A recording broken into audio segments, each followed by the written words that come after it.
Paano mag-send ng pera mula GCash papunta sa ating GoTime Bank? Bago magsimula, siguraduhin verified ang inyong GCash account at may sapat na balance ito para makapag-send kayo ng pera mula sa GCash papunta sa inyong GoTime Bank.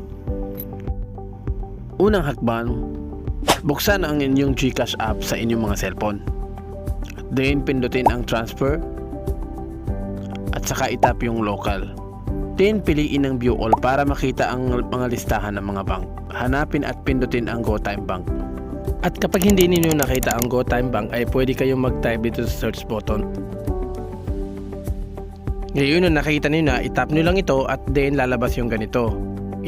Ilagay niyo ngayon kung magkano yung amount na ipapadala ninyo at then yung account name ng taong padadalahan. At dito 12-digit account number.